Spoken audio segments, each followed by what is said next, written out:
Boa noite, Shalom.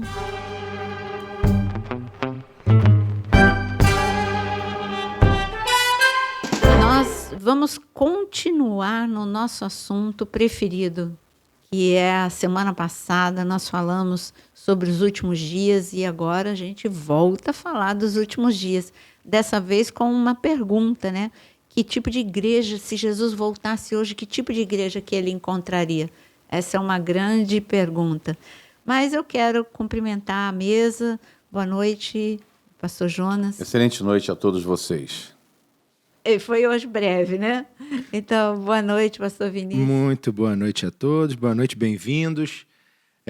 Lembrando sempre a todos, já nessa largada, já vai curtindo aí a programação, clica no joinha, você que está sempre conosco, assiste e esquece de clicar, não faça isso, ajuda a gente.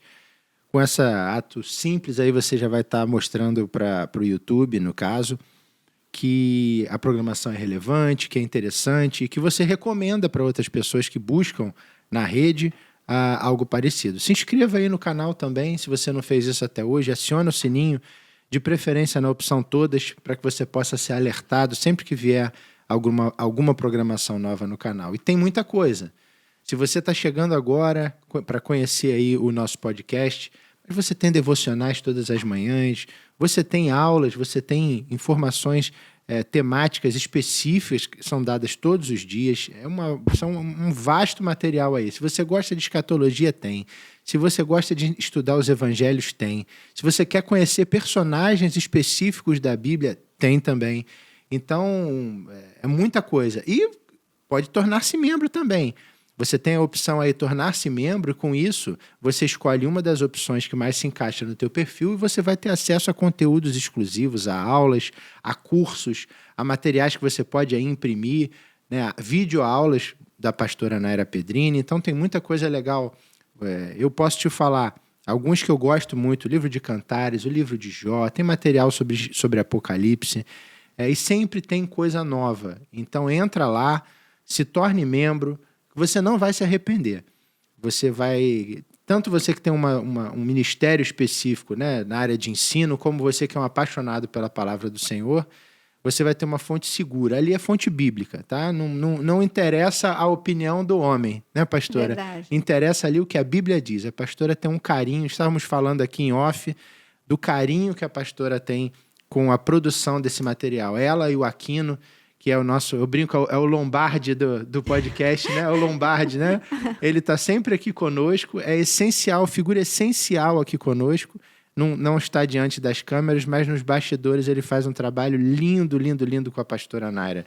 Então, para produzir um vídeo, é estudo, é escrita, texto escrito, é oração, para que chegue até a tua casa, pesquisa, né? Muito tempo de estudo, fora a parte de produção mesmo, Muitas que dá um trabalho, muitas horas, calor que eles passam, verão no Rio de Janeiro, que a gente está agora, muitas vezes o equipamento esquenta, enfim, e tudo chega aí na tua casa bonitinho. Então desfrute, aproveite, não deixe de ajudar a gente também com essa divulgação, compartilhe aí com a sua família, com a sua igreja, bota no grupo de WhatsApp, que você vai estar edificando a sua vida e a vida do seu irmão. Então, hoje o nosso tema é um tema maravilhoso, né, pastora? Se Jesus voltasse hoje, como ele encontraria a sua igreja?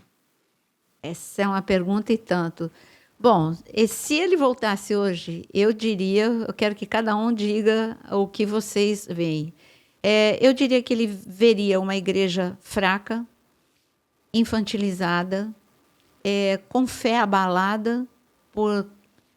Tudo bem, acontecem coisas ruins, mas a fé ela tem que ser inabalável. Com uma fé abalável, uma igreja como na geração de Elias, tem as características que cocheia entre dois pensamentos, mais espectadora e para a multidão do que para discípulo. Eu digo isso. Porque no tempo de Elias, as pessoas ficaram olhando para Elias, reconstruindo o altar. Eles não queriam ter o trabalho, eles não queriam participar do processo, eles queriam ver só o resultado. O resultado que eles queriam era chuva e fogo. Eles não queriam passar pelo processo de carregar água, de construir o altar, de orar como Elias. Elias não orou uma vez. Elias tinha uma vida de oração, não era uma única oração isolada. Então, eles não quiseram, uma geração acomodada, ou como a gente fala, uma geração Nutella. Eu diria também, Jesus, ele olha para a gente do jeito que a gente está. Então, ele veria uma igreja suja, com muitos pecados. Ele veria uma igreja nua. Isso, quem fala é Jesus. Apocalipse 3,17. Ele olha para a igreja e vê que ela acha que tem tudo, mas o olhar de Jesus para ela você diz que tem tudo, mas eu olho para você e eu vejo que você está pobre, cega, miserável e nua. 4 pontos. Então, como que Jesus vê 4 pontos a serem ressaltados? Cega, não enxerga o tempo profético que está vivendo. Nua, não tem roupa de santidade, roupa de adoração, não tem roupagem espiritual, armadura do espírito, não entende que o mundo espiritual é mais real do que o mundo natural. Então, a gente já viu que ela é cega, ela está nua e ela é pobre e miserável. Eu muitas vezes já falei aqui no podcast, são 2 níveis de pobreza, um da alma, que emoções, são pessoas pobres emocionalmente, imaturas emocionalmente, frágeis emocionalmente e espiritualmente conhece pouco a palavra. Então, eu já falei muito, deixo para vocês, porque eu tenho 7 itens. Eu falei assim, em forma geral, mas eu separei 7 itens. Qual a igreja que o Senhor Jesus encontraria se ele voltasse hoje? Eu arriscaria dizer que a carta às 7 igrejas deixa muito claro, né, ali no Apocalipse, deixa muito claro as características da igreja que o Senhor encontraria dentro da sua igreja. São exatamente os 7 itens que eu separei. Então, vamos falar bastante disso, porque, no meu entendimento, essa é a igreja desse tempo, né? Ela está cheia de problemas, ela tem o coração para buscar Deus, mas ela está anestesiada por um lado, está encantada por outro lado com os bens da igreja, com a prosperidade que a igreja pode dar, pode trazer. Mas a minha preocupação é exatamente no sentido de que a gente não tem como falar de igreja sem falar da parábola das 10 virgens, né? Não tem como falar da igreja e não falar do que vem pela frente para a igreja. Muito bom para uns e péssimo para outros. Bons para aqueles que estão posicionados, bons para aqueles que estão vivendo Mateus 25, como a gente falou no último podcast, né? E péssimo para aqueles que estão egoístas demais, olhando só para dentro de si, das suas necessidades, né, dos seus bens, e estão esquecendo que a gente está vivendo um momento em que o Senhor vai nos cobrar, sim, o que nós fizemos com a igreja. Porque a igreja, que é você que está nos ouvindo, que sou eu, é o Vinícius, é a Naira, a igreja, ela é portadora de poder, unção, né? Milagres sobrenaturais, proteção de Deus, uma ação direta do céu na terra, a ponto de nos tornarmos embaixadores de Cristo aqui. Quer dizer, então a igreja te confere muito mais poder do que você entende ou exerce. E eu estou falando para nós líderes mesmo, né? A gente está jogando fora tudo aquilo que a igreja nos confere com relação a poder e autoridade. Então, você não está usando nem o poder nem a autoridade, você não está usando o poder sobrenatural de Deus que está sobre você para com a igreja ou sobre a sua igreja. Aí a gente tem que pensar, né? O que o senhor gostaria de encontrar? Uma igreja imaculada. Uma igreja em que ele chega e ele encontra a sua noiva adornada. Ou seja, uma igreja que foi preparada para um grande encontro com Cristo. Como isso, se a maioria da igreja do Senhor na Terra nem sabe que Cristo está voltando? Ou eu estou falando bobagem? Por favor, me ajuda. Uma igreja distraída. Distraída. Eu resumo assim. Eu falei de 7 pontos, né? A gente pode discutir. Eu convido a quem está vendo ou ouvindo esse podcast. Eu queria só comentar, Mãezona, que eu vejo algumas. Eu botei 4 características aqui que com certeza vão passar pelas 7 igrejas, mas coisas que eu vejo que me dão tristeza assim ao coração. como o paizão falou, são coisas que a gente tem que fazer uma autocrítica, porque a gente fala a igreja, e nós somos esta igreja, nós fazemos parte, não estamos apontando o dedo para ninguém, somos nós, a gente permitiu que chegasse a esse lugar. Eu vejo uma igreja humanizada, né? E a senhora fala muito sobre isso. Uma igreja que tem permitido que o progressismo entre dentro, no seu dia a dia. Né?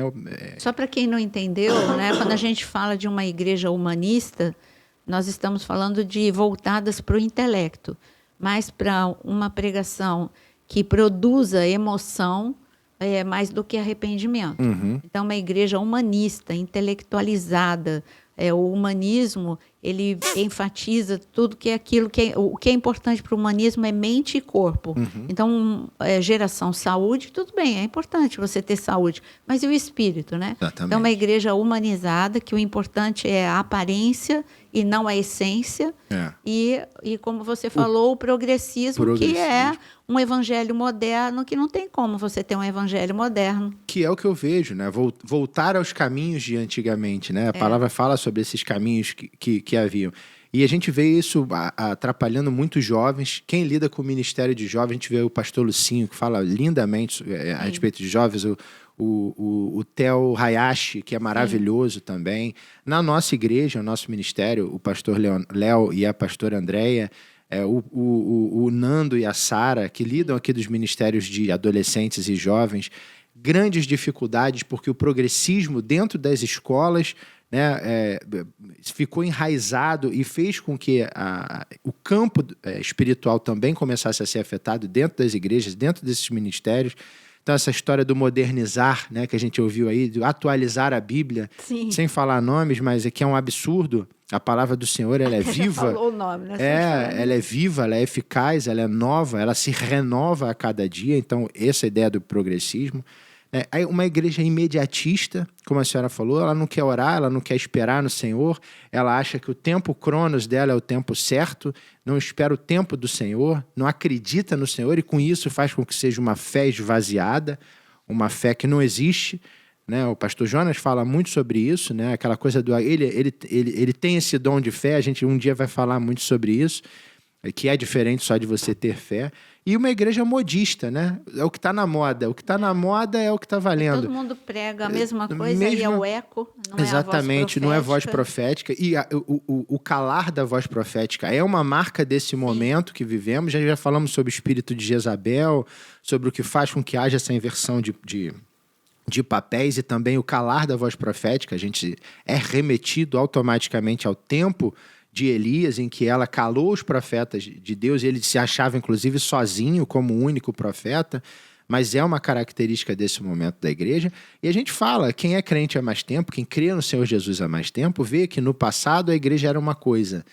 Você andava com a sua bíbliazinha debaixo do braço, você era zombado, não que isso seja bom, mas é aquela coisa, a bíbliazinha era, olha o Bíblia ali, olha o crente, tinha uns apelidinhos feios e tal, e hoje é moda. Mas não que isso seja ruim, é bom que mais pessoas sejam alcançadas pelo Evangelho, mas o Evangelho é genuíno, verdadeiro, entendam o que estão fazendo.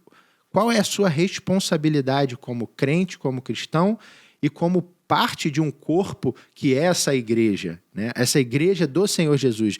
Não é o ministério A, B ou C, é a igreja do Senhor Jesus, né? E a gente está... A igreja... a Bíblia relata o início da igreja lá em Atos, né? A gente tem aquela passagem de Atos que é considerada como o princípio da igreja, Atos 2, né, Manzoni? Tem até os versos finais ali, vale a pena você ler em casa depois, o de 42 a 46, você vê características que eram da igreja, o partir do pão, a comunhão, a perseverança na doutrina, nas orações, etc. Isso é o início dessa igreja que nós conhecemos hoje. Mas... como Jesus vai encontrar essa igreja se ele viesse agora, né?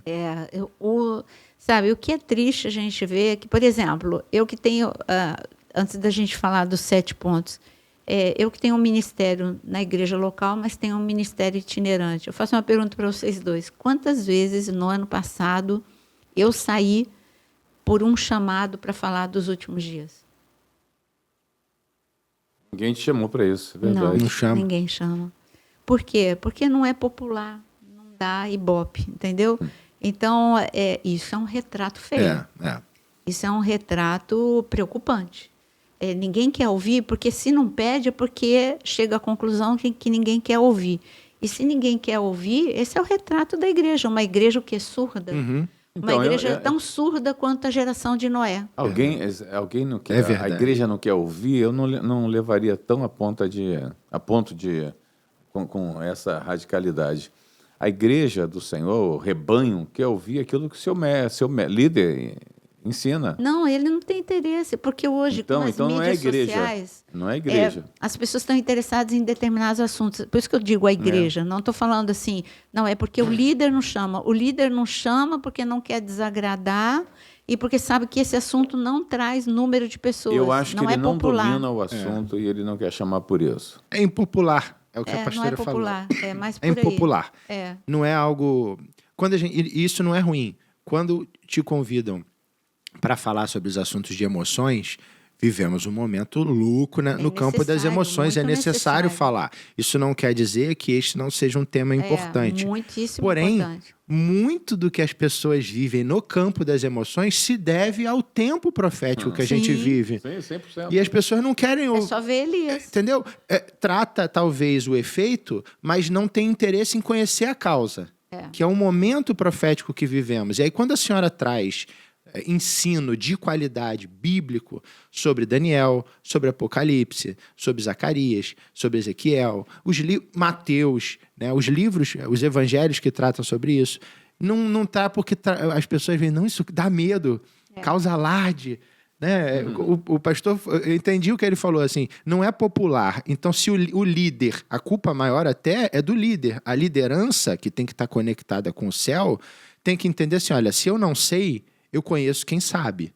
Então, traga essa pessoa até mim, ou até a minha congregação, para que ela possa nos ajudar, a mim mesmo, a entender esse tempo que nós estamos vivendo profético dos últimos dias, para que aí sim as ovelhas possam ser alertadas e saber o papel delas e o que elas têm que fazer. Sim, porque você pode tratar, você falou num ponto importante, você pode tratar esse assunto por exemplo, numa escola de teologia, numa faculdade ou num seminário, aí vai ser assim, muito estudar, muito detalhe, etc. e tal.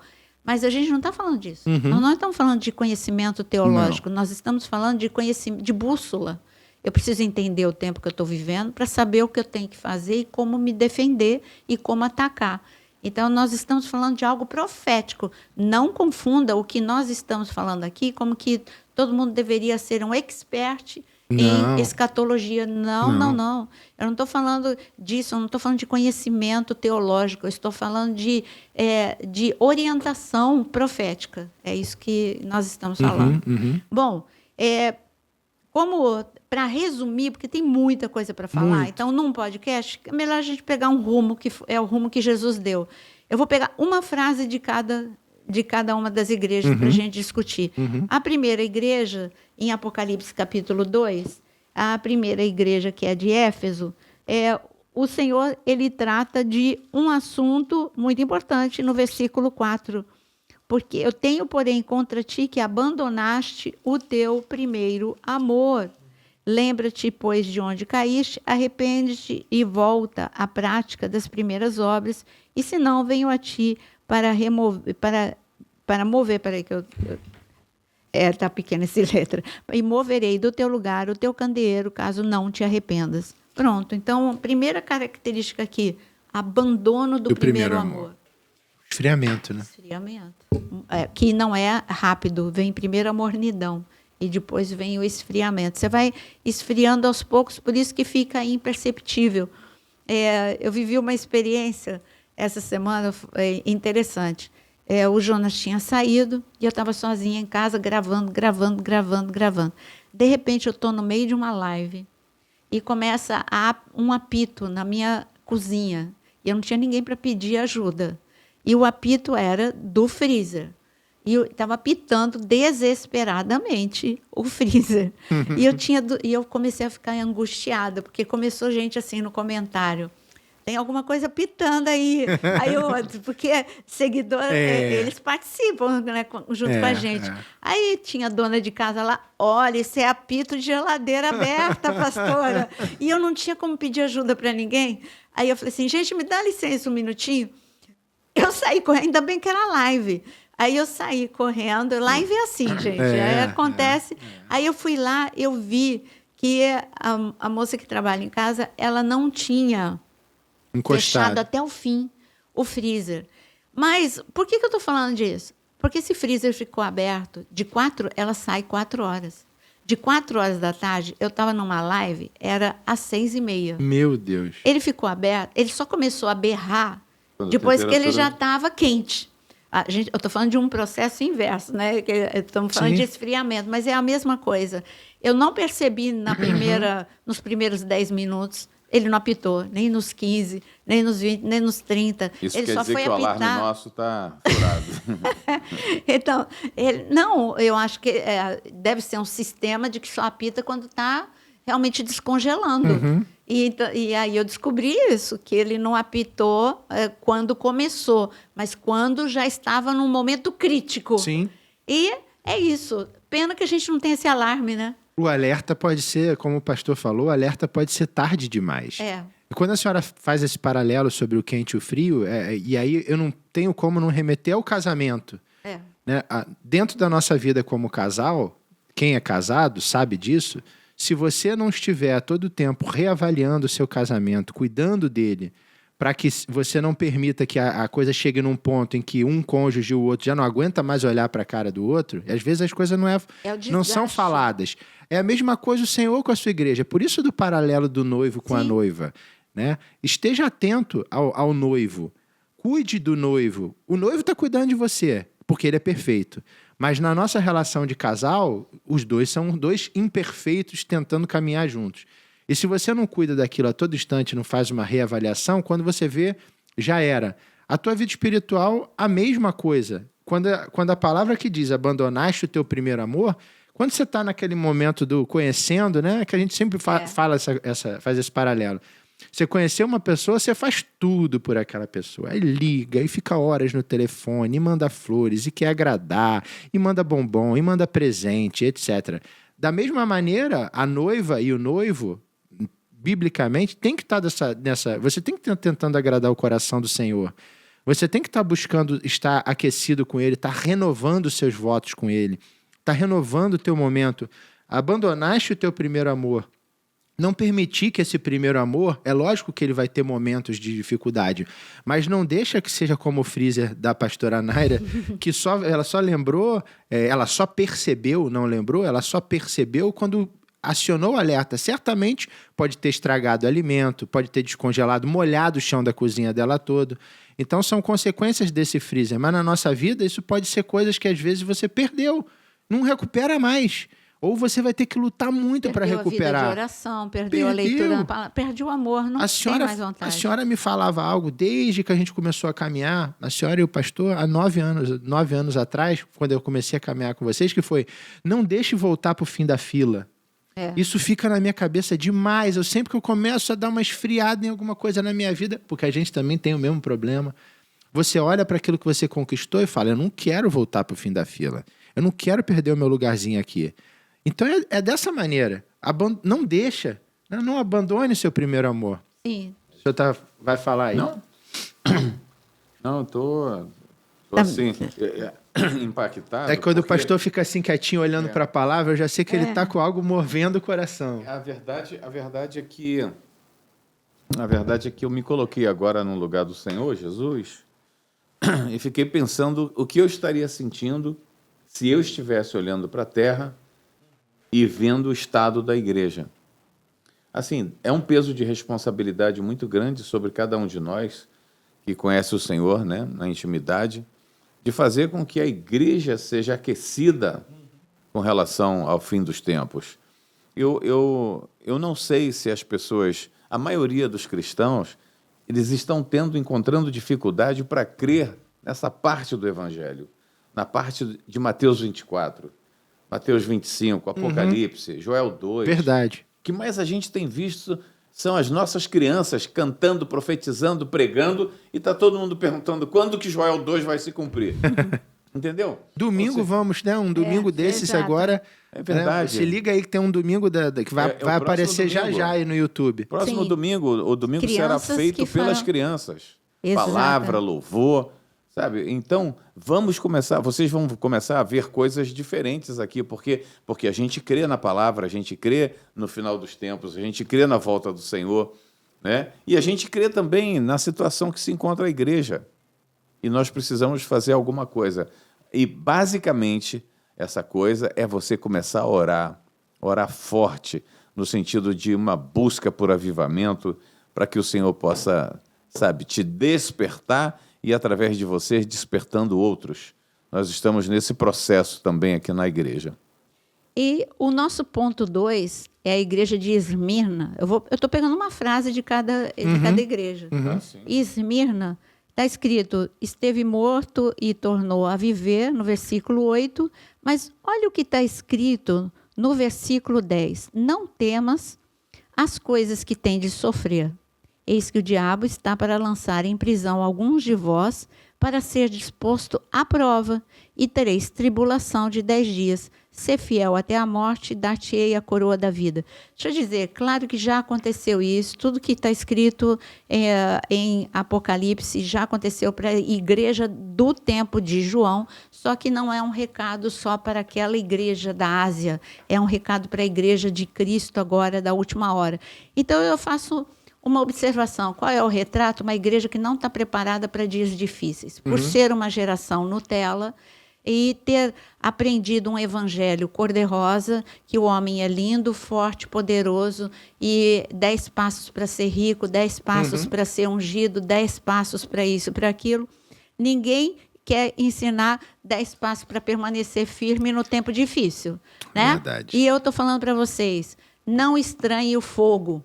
Não estranhe a dificuldade. Quanto mais a volta de Cristo se aproximar, mais perseguição e mais dificuldade. Então, que igreja que Jesus vai encontrar? Uma igreja atordoada, perplexa e sem saber o que fazer. A mesma coisa que a geração de Isaías, diante do ataque de Senaqueribe, uma nação inteira não sabia o que fazer quando chegou Senaqueribe. Só 2 pessoas sabiam, Isaías e Ezequias, o rei. E aí, essa é a proporção para o tempo que a gente está vivendo.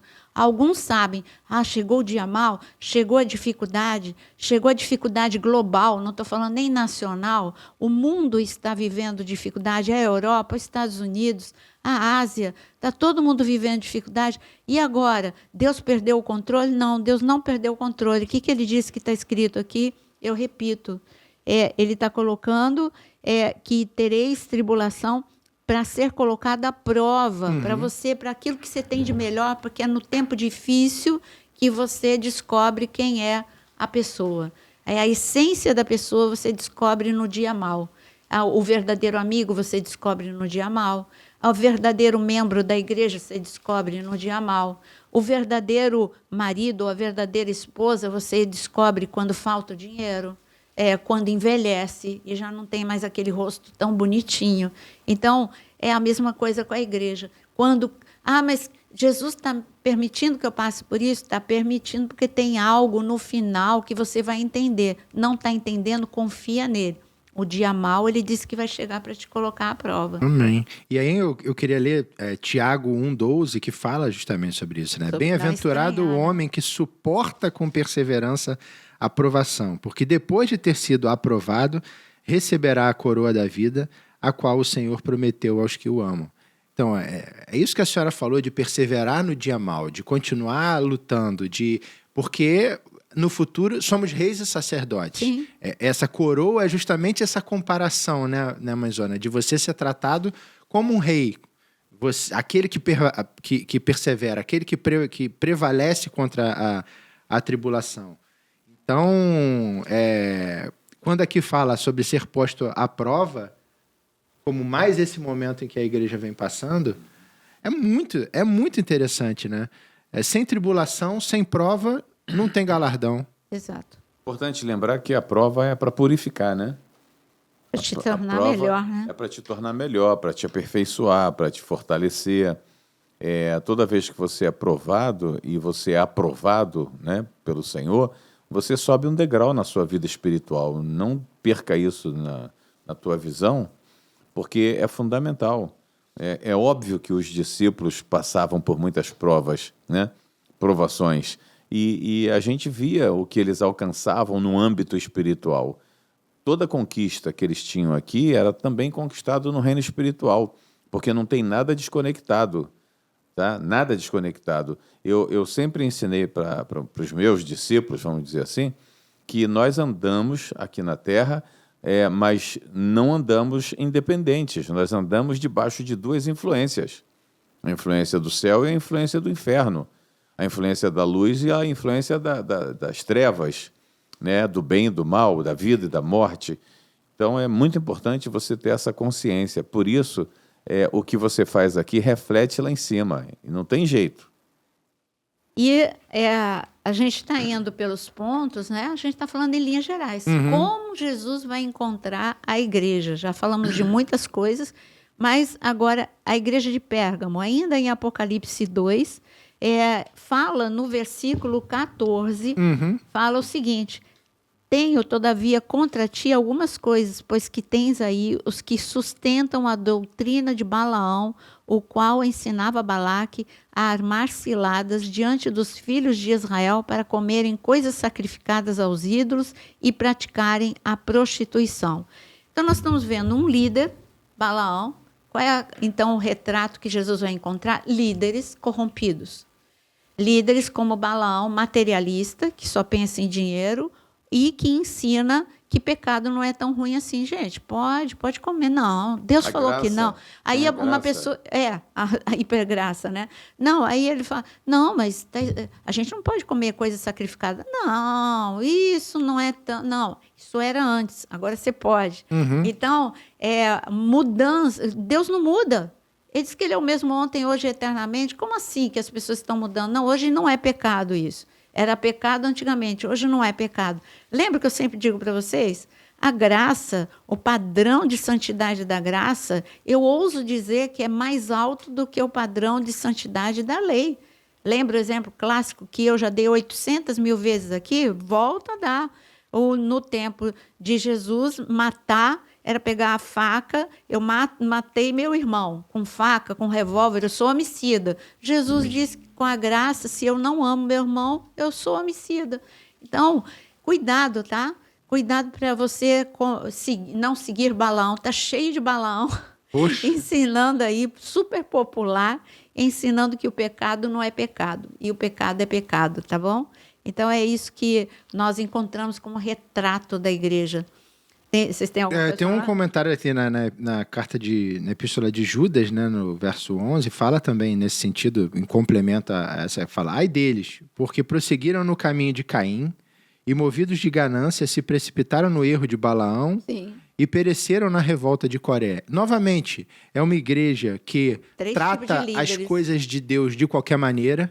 Quando fala daquela situação, não só a questão do homicídio, mas quando fala da maneira como Caim e Abel, né? Na maneira como Caim oferta ao Senhor, como se comporta diante de algo que o Senhor espera de você, você trata aquilo de qualquer maneira, com desdém, como se fosse algo comum, rotineiro, corriqueiro, e não é. As coisas do céu têm que ser tratadas com reverência, com amor, com empenho. Fizemos aqui culto de primícias, falamos sobre isso, a senhora falou lindamente sobre isso no culto, nos ensinou muito sobre isso. Então, a forma como Caim apresenta a sua oferta e a forma como Abel apresenta a sua oferta ao Senhor mostram ali a maneira como cada um deles encarou o seu relacionamento com Deus. A igreja, da mesma forma, tem tratado assim. E a revolta de Coré, que é o homem de Deus ali, representado por Moisés, toda a direção que Moisés recebia, todo o bombardeio de ideologias e de problemas que ele encarou durante aquele período todo que ele esteve à frente do povo, e como Coré se coloca em rebelião, em insubordinação. Não é isso que a gente está vendo muito hoje na igreja? Ninguém respeita mais o seu líder.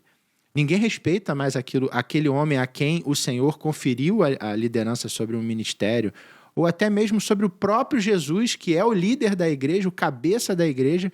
As pessoas tratam as coisas de Cristo de uma maneira como se fosse algo, qualquer coisa. E qual foi a pena aqui de Coré? A gente fala sobre isso, né? Foi tragado direto para o inferno. Então, isso é para mostrar para você, falamos em um outro podcast sobre o trono branco, sobre como haverá esse julgamento, como a tua vida vai passar como um filme assim e você vai ser julgado, todos nós seremos julgados. Mas olha aqui, mais uma vez um exemplo, dentro desse paralelo entre a igreja de Apocalipse e esse texto de Judas, como estamos tratando, né, a liderança, como estamos tratando a igreja do Senhor Jesus com essa forma. É assim que a gente está vendo a igreja hoje, né? A gente é uma igreja que troca as prioridades. Ela troca o trigo pela palha. Uhum. Deus mesmo fala isso em Jeremias, né? As pessoas vão atrás, ele fala assim, vão atrás de revelação, que não é revelação, e não querem o trigo. Uhum. Ele fala isso em Jeremias. E o que é o trigo? É a palavra de Deus. Aí, como a gente estava falando em off aqui com Aquino, as pessoas procuram mais o revelamento, uhum. Esses ministérios de grande proporção, mas que só fica falando aquilo que a pessoa quer e cheio de revelação, mas e cadê a consistência na palavra para suportar o dia mal? Uhum. Aí é difícil, né? Uhum. Ficam correndo atrás de profecia, né? Atrás de profecia. Então, agora, a mensagem para a igreja de Tiatira, ainda em Apocalipse 2, a gente já está no ponto 1, 2, 3, né? 4. Estamos indo para o 4. Aqui fala de Jezabel. Jezabel, que retrato que Jesus encontra? É uma igreja dominada pelo engano. Muita gente, não estou generalizando, estou falando que a grande parte Jezabel, ela fala não só de pecado no meio da igreja, mas fala não só de prostituição, de pecado, mas fala principalmente de engano. E o engano nós acabamos de falar. É quando você procura não a palavra, mas dons forjados até. São dons que não é do Espírito. Porque sabe para que vem a revelação? Eu creio sim. Por que as pessoas estão tão atordoadas? Porque durante o ano de 2022, se levantou tanto profeta falso, tanta gente falando que era isso que ia acontecer, aquilo que ia acontecer, falando aquilo que as pessoas queriam ouvir e não o que Deus iria fazer. E não era popular você falar o que Deus iria fazer. E esses profetas não prepararam a igreja para um momento. E é isso, eu estou falando não é só aqui no Brasil, é em todos os lugares. As pessoas vão procurando aquilo que fala, o que está escrito, que nos últimos dias as pessoas teriam coceira no ouvido e procurariam aquilo que agrada a eles ouvir. E está cheio de profeta que fala aquilo que você quer ouvir. Agora, profeta de Deus mesmo, ele fala aquilo que você não quer ouvir. Às vezes ele fala o que você quer ouvir, mas ele vai falar muitas coisas que você não quer ouvir, mas ele te prepara para um momento. Então, presta atenção nisso, que este é o momento que a igreja está vivendo, de engano, hein? E a igreja, assim, a gente brinca, né? Que para que o espírito de Jezabel possa se manifestar, tem que ter um Acabe, né? Tem que a igreja tem se comportado como um Acabe. Uma igreja omissa, uma igreja medrosa, uma igreja que não se reveste de poder do Espírito Santo. E aí abre espaço para que esse principado se manifeste. E uma das grandes características é o calar da voz profética, né? A voz profética não existe. Ela sucumbe. E aí dá espaço para falsos profetas. Sim. E a igreja hoje vive movida, na sua grande maioria, por profecias daquilo que você quer ouvir. Né? Você procura lugares têm sido criados, se constituído e inclusive crescido debaixo dessa omissão da igreja verdadeira, né? Da igreja do Senhor Jesus, do mover do Espírito Santo. Então é mais uma coisa que que o Senhor encontraria, né? Um dom que é um dom lindíssimo, sim, importantíssimo, que é o dom de apontar, dar a direção, apontar a direção. A gente vê na Bíblia o tempo inteiro os reis tendo seu papel, vamos dizer, como poder executivo, sim, mas você tendo aquele poder do céu, o Espírito Santo, que é o profeta, apontando a direção e dizendo, pode ir, vai que ele está contigo. Ou então dizendo, segura que não é a hora. Ou dando até estratégia, vai acontecer assim, depois que você tiver esse sinal, se mova. Sim. Não antes, nem depois. Então, esta voz profética, a igreja perdeu, na sua grande maioria. A igreja perdeu o verdadeiro profeta. Não esse profeta que procura holofote. Geralmente os profetas, inclusive, não procuravam, né? Você tem até a sensação Era mais rejeitado. que ele era rejeitado, que ele era sofrido, que ele ficava escondido, solitário. Porque falava a verdade. Porque falava a verdade e porque ouvia do céu. É igual aquela pessoa que está ali e escuta um segredo. Né? Às vezes aquele segredo é algo tão alarmante que ela fala assim, meu Deus, o que eu faço? Eu conto para outra pessoa, porque vai acontecer. Eu me calo e fica com aquilo remoendo, e se sente mal, e tem dor de barriga, e tem depressão, e tem...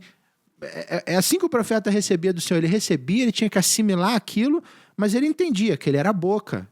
Vai doer, né? Vai doer, mas eu vou informar. Você vai para a Babilônia.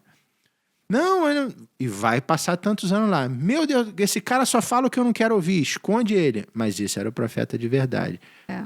A igreja está assim hoje, né? Exatamente. Eu quero dar uma sequenciazinha aqui, claro. Mudando de agora, da igreja atual, para a igreja que não era a igreja, porque o povo era todo ele descendente de Adão ainda, quase que direto, né?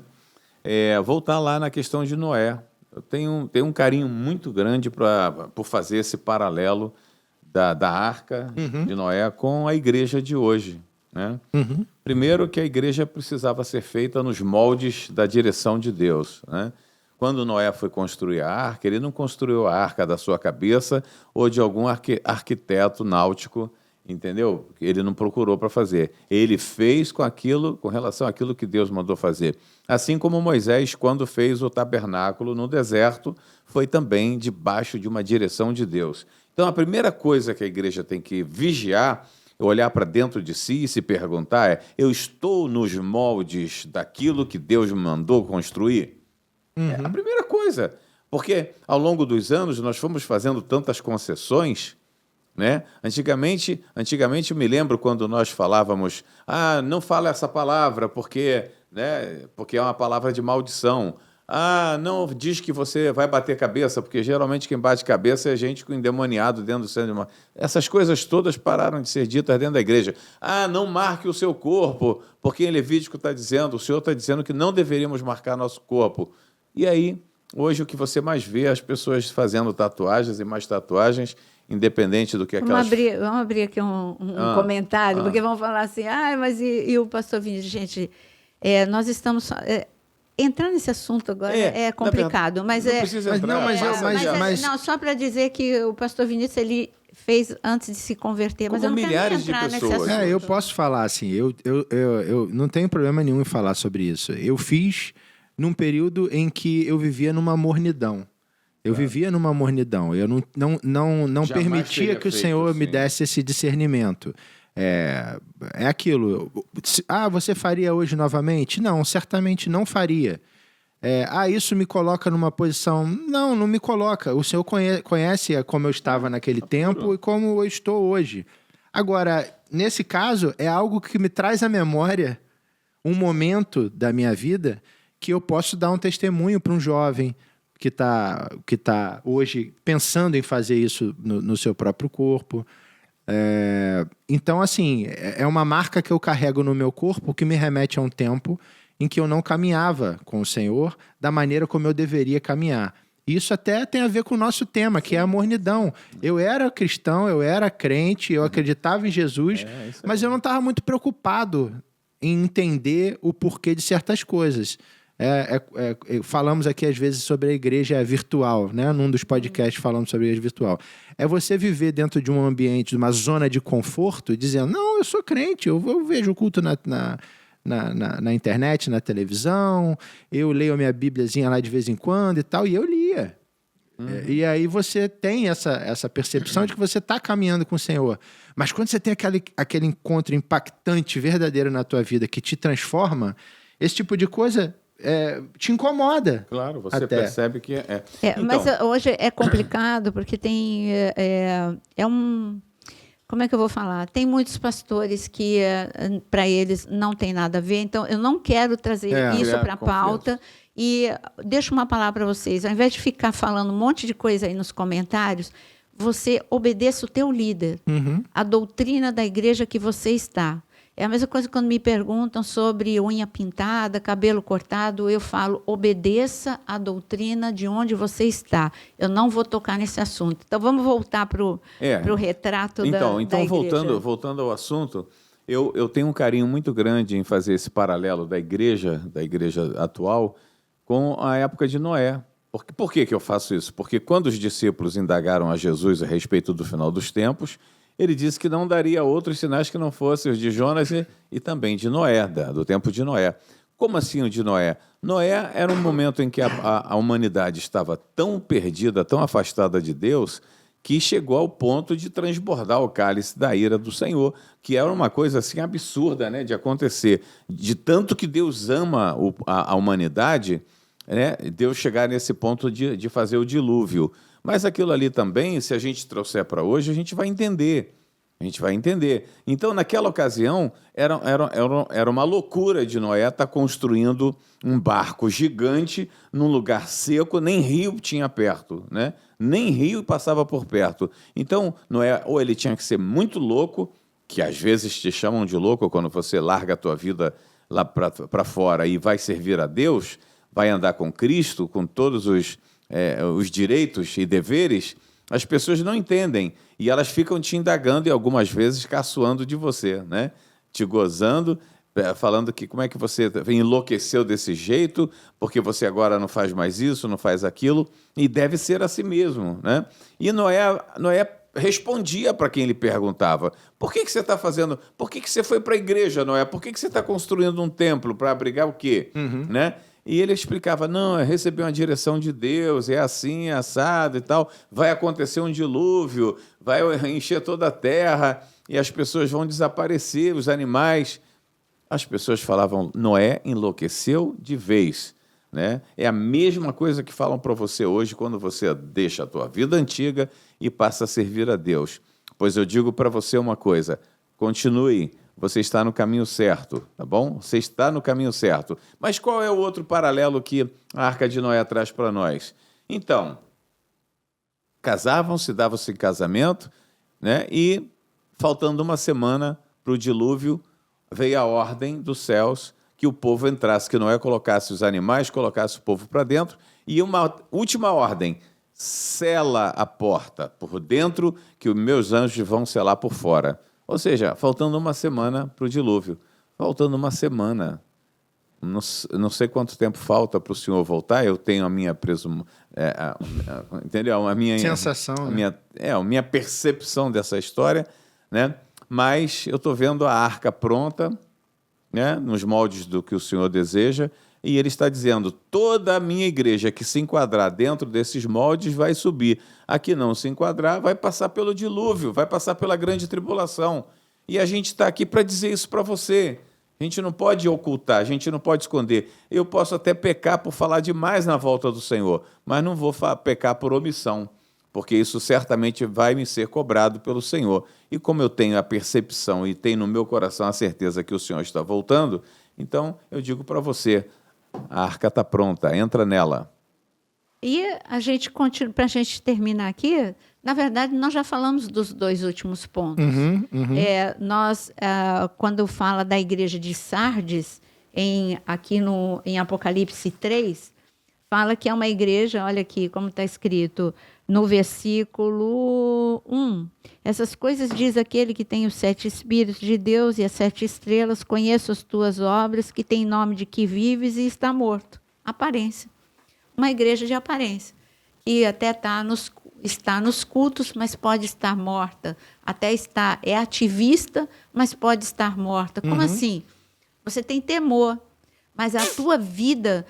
você vive... Por exemplo, às vezes eu estou cansada de muita viagem, ou neste momento eu estou num recesso, mas quando eu estou cansada de muita viagem, ou quando é viagem internacional, que é mais, né, ou seja na Jordânia, seja em outro lugar, aí quando vem aquela canseira eu penso: mas peraí, que paixão é a que levava Paulo a enfrentar dificuldades infinitamente maiores do que as minhas? Eu pego um avião, eu vou para o aeroporto, daqui a pouco eu estou no outro lugar. Agora, Paulo era navio e era em cima de animais passava por muitas dificuldades. O que é a paixão?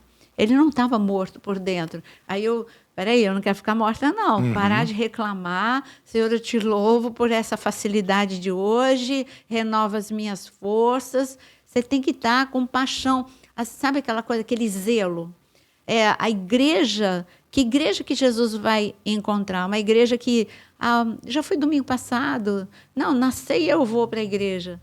Então, você está morto, está só com a aparência de que vive. Agora, poxa, eu não vejo a hora que chegue o horário do culto. Eu quero ir para a casa de Deus, eu quero louvar, eu quero adorar. É difícil a disciplina, mas eu não vou mais procrastinar, eu vou ter o meu devocional, eu vou ler a palavra. Então, isso não é estar morto. Estar morto é como Lázaro, você não reage mais. É um processo, hein?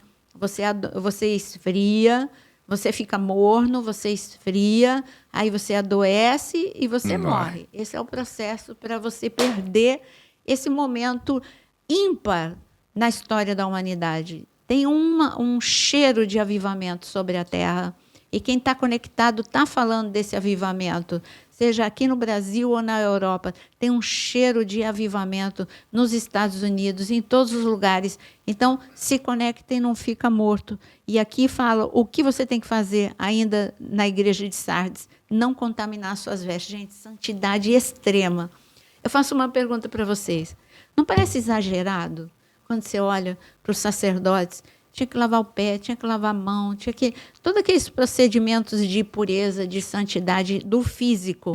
Era só para mostrar a exigência do reino espiritual, o nosso procedimento para entrar na presença de Deus. E eu vejo também que santidade dá trabalho. Dá trabalho. Não é fácil, não. Santidade dá trabalho. Perder é fácil, porque ele encostou, faz tudo de novo.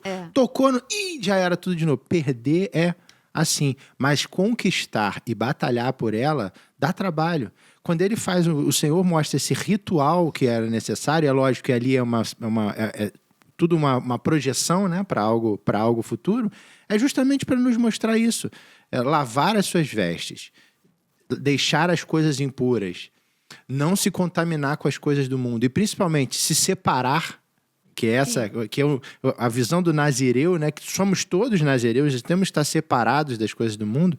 Não é fácil, dá trabalho. Quando o pastor Jonas fala da loucura de Noé, da arca de Noé, receber a pecha de louco, de doido, de alguém que corre na contramão, dá trabalho. Aguentar alguém falando no teu ouvido todo dia algo que você deveria fazer e não faz, e você tem a certeza que você está no caminho certo, porque você é movido pelo espírito e não pelo seu corpo, porque você escolheu seguir a natureza espiritual e não a natureza terrena, você caminha aqui, mas você não faz parte desse lugar.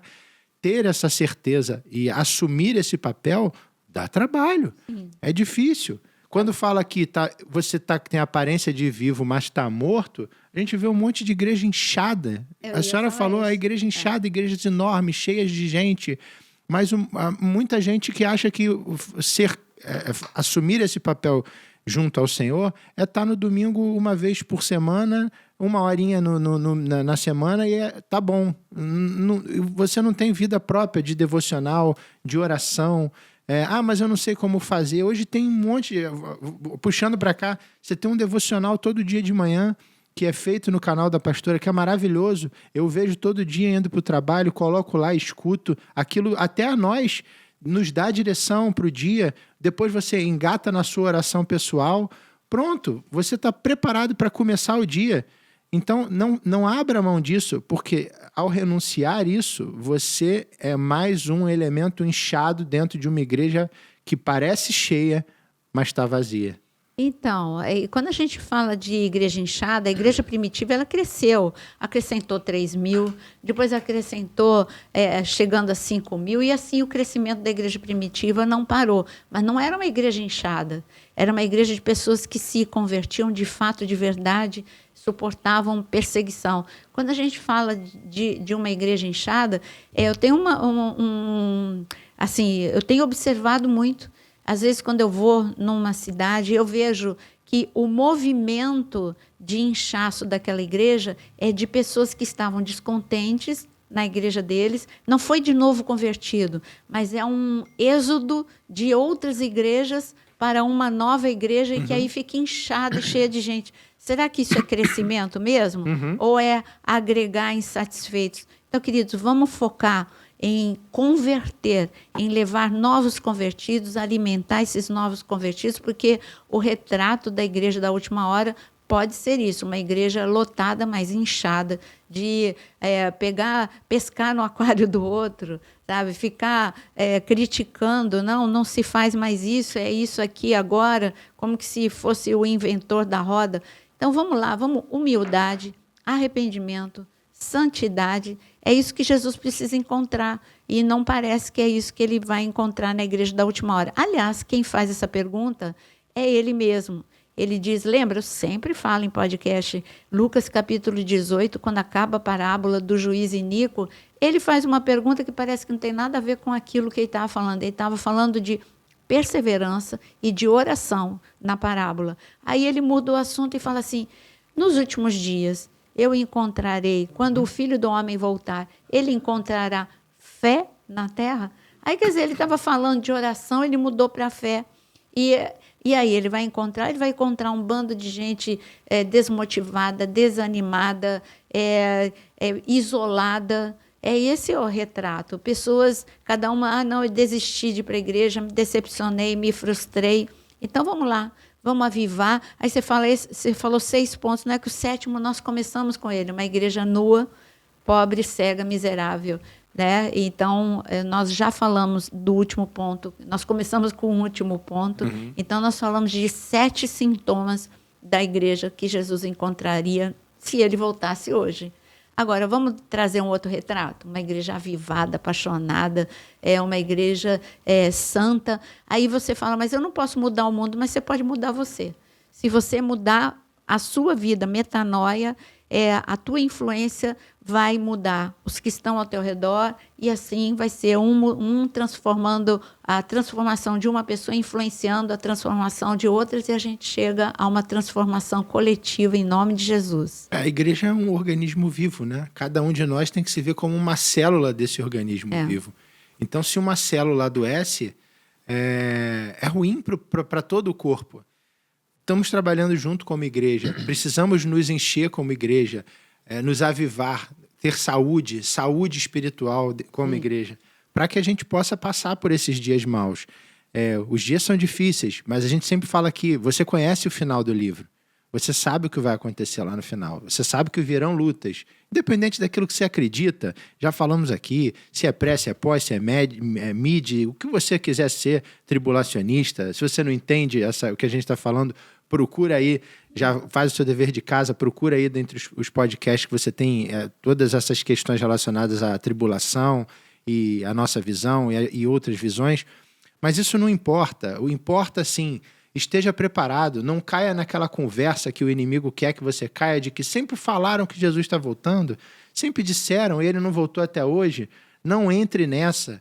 Os sinais são hoje mais flagrantes do que nunca. Se ele voltar amanhã, amém. Se ele voltar daqui a 100 anos, amém. Mas esteja preparado para que ele possa estar voltando agora. Quando eu estou falando da última frase aqui, ele voltou.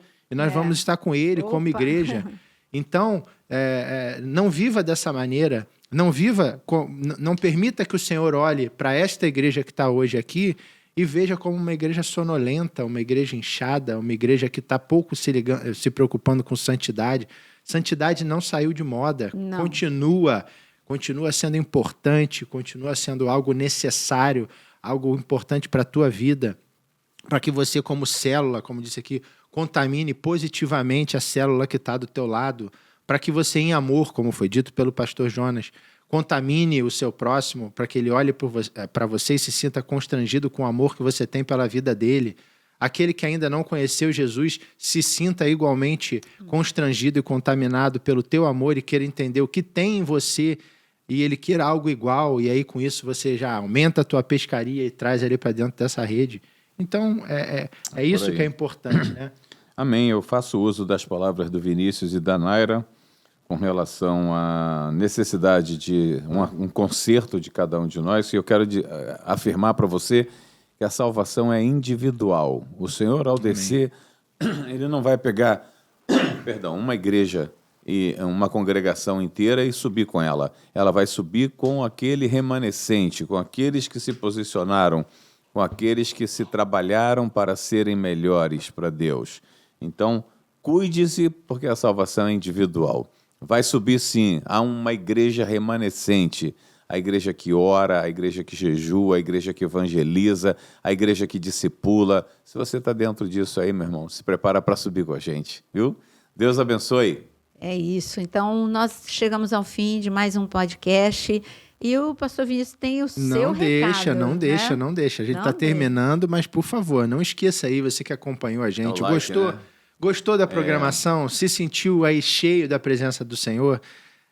Além de pedir para que você permaneça conosco, tem muita coisa boa, se inscreve aí no canal. Se você não fez isso até hoje, acione aí o sininho na opção todas, curta, clica aí no like, no joinha, compartilha essa programação com a tua irmã, com a tua igreja. E se você quer mergulhar mais fundo, se torne membro. Tem aí a opção Torne-se Membro. Lá dentro você tem todas as possibilidades. Escolha aquela que mais se adequa ao que você busca. Lá dentro você tem conteúdos exclusivos. Aqui o que a gente faz é um bate-papo, mas se você quer mergulhar mais fundo lá, você tem cursos, você tem material impresso, você tem videoaulas, você vai ter acesso a livros, você vai poder trocar informações que você talvez não tenha acesso com facilidade. Ali é bíblico, tá? Você tem muito material bíblico, profundo, para que você possa estudar. Então, a gente estimula você que gosta e que quer mergulhar mais fundo a se tornar membro. Então, agradecendo aí a participação de todos mais uma vez, pastora. E até a nossa próxima semana. Não esquece que, em termos de programação, como disse o Vinícius, todo dia tem devocional, às 6 horas da manhã, às 18 horas tem segunda-feira podcast, terça-feira tem live e os outros dias tem temas os mais variados possíveis. Que Deus abençoe a todos. Amém. Deus abençoe.